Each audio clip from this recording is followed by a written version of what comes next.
Hello, everybody. I'm here to talk about the Chiefs versus Bills playoff game coming up later tonight in the divisional round of the playoffs, played in Buffalo. Previewing the game a little bit and talking about my prediction for the game. Everyone go ahead and say their predictions in the comments section. Go ahead and tell me what you think is going to happen. Tell me why. I'm excited to hear what y'all have to say. But anyways, so this is obviously a very exciting game. I'm very excited for it. Josh Allen versus Patrick Mahomes in Josh Allen's house. Patrick Mahomes' first road playoff game as a starting quarterback in the NFL. The Kansas City Chiefs playing for a chance to go to their sixth consecutive AFC Championship game, which would would break a tie, and it would be the second longest streak in NFL history. The New England Patriots went to 8 consecutive AFC title games. The Chiefs' 5 consecutive games or seasons in which they host the AFC Championship has already ended. The Baltimore Ravens won last night, and they have the number 1 seed. So the winner of Chiefs and Bills will go to Baltimore next week for the AFC Championship game with the right to go to the Super Bowl on the line. It's a very exciting matchup. You've got 2 excellent quarterbacks here, 2 elite quarterbacks. The Buffalo Bills have been very hot lately. They have won 6 games in a row, going back to their win at Kansas City back in week 12, whatever that was, where Kadarius Toney was offsides at the end of the game. Remember, Travis Kelce had the lateral backwards to him. It was an amazing play, and it was called back from a penalty that, while technically was correct, was not really a point of emphasis from the referees for calling it for pretty much a long time, but then it became one this year. And then the next couple weeks after that, it seemed like it was being called more and more throughout the league. I haven't really paid attention to that in the last few weeks. It doesn't seem like it's happened in a playoff game yet, at least not in a big spot that affected the outcome potentially. So that's good. Hopefully the words got out and the players aren't doing that anymore. So that was it. That was an exciting matchup. That was a 20-17 Bills win back at Arrowhead. The Chiefs at that time, they weren't playing their best football, but they weren't playing their worst football either. It felt like the Chiefs bottomed out a couple weeks later against the Raiders at home, the Las Vegas Raiders. That was arguably the worst Chiefs game I've seen in 3 years. But we all know what happened after that. The Chiefs beat the Cincinnati Bengals without Joe Burrow, mind you, but they did beat the Bengals. Their offense looked good. Their kicker made 6 kicks that game. And then they clinched the division with that win. They rested their starters against the Chargers the last week of the season, so that game really didn't matter. They had some players, the starters out there. Wanya Morris was the starting left tackle at the time because Donovan Smith was still injured, and Wanya Morris actually got a concussion that game, and he actually ended up missing the following week, which was that Chiefs' dominant performance last week against the Miami Dolphins with a 26-7 victory. And I said last week on here that was the best game I thought the Chiefs had played all season against a quality opponent. They looked hungry. They looked fired up. They were hitting people. They were hawking to the ball. They were surrounding the ball, swarming to the ball on defense. The offense was efficient, and they were consistently moving the ball, which I think was the biggest issue with the Chiefs early in the season, is it felt like there were way too many incompletions, way too many missed opportunities on third down. A guy was open. Mahomes either missed him because he was in the wrong spot, or he dropped the pass, or Mahomes maybe just missed him, because I do think that what we're seeing a little bit this season has been an accumulation of frustration for Patrick Mahomes.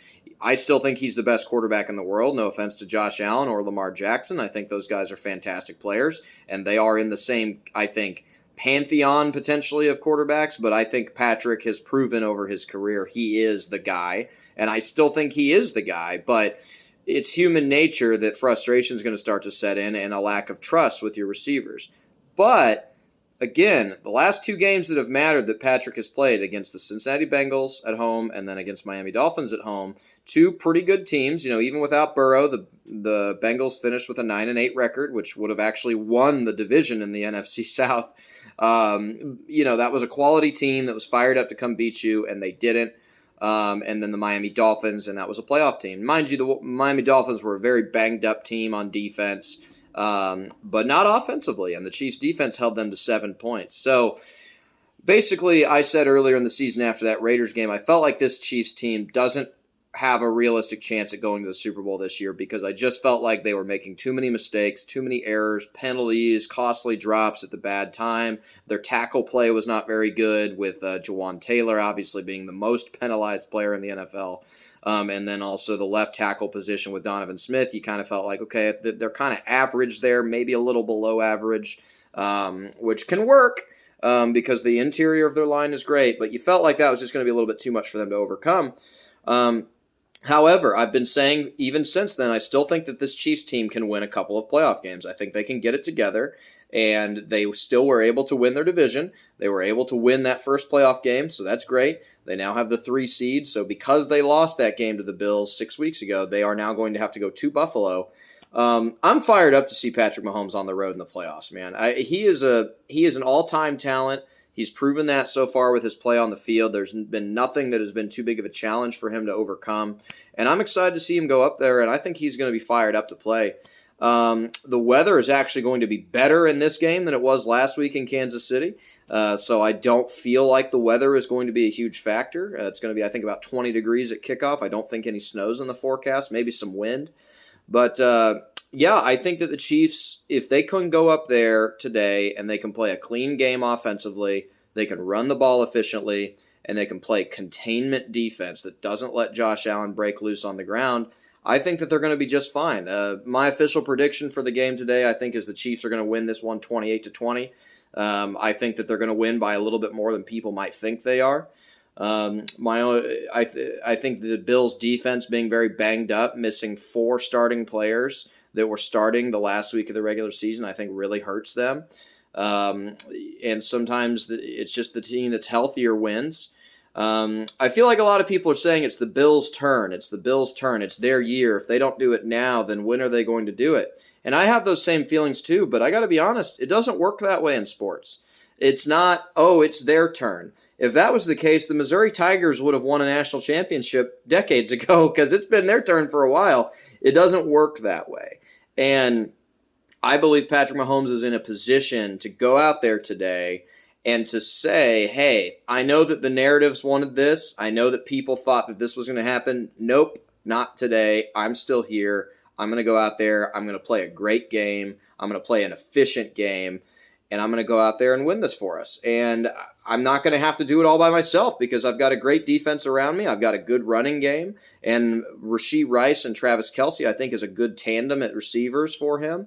I do think that you should be throwing the ball to MVS and Justin Watson no more than 2 times a piece in this game. And I don't say that as a slight to them. I just think that's their role. I think that's where their strengths are. You remember Marquez Valdes-Scantling had that big game against the Bengals last year in the AFC title game that got the Chiefs that revenge game and got them to the Super Bowl. So you never know when a guy's going to break out a third kind of pass-catching option. I think Clyde Edwards-Helaire could have some touches today, I think especially in the receiving game. I think the biggest key today for the Chiefs is that they've just got to stay smart and simple with their offense. I don't think they need to do anything that's too complex here. I think that they can run the ball well. I think that they have good blocking in the interior line. Their receivers, even Marquez Valdes-Scantling, for all the flack he's got, has still been a solid pass-blocking wide receiver, which goes unnoticed a lot of times. Travis Kelce can block well. Travis Kelce's a great decoy. I think the Chiefs are going to go out a lot 2 to 3 tight end sets today. And again, I think the Chiefs' defense, if they can provide 1 turnover, I think that's going to be the difference in today's game. So nothing too fancy with my predictions. I think if the Chiefs can win the turnover battle, I think if they can control the line of scrimmage, and I think if they can contain Josh Allen with big plays, I think that they're going to have a good chance to win today. So that's my prediction. Let me know in the comments, and I'll have a reaction video later after the game. Okay. Thank you.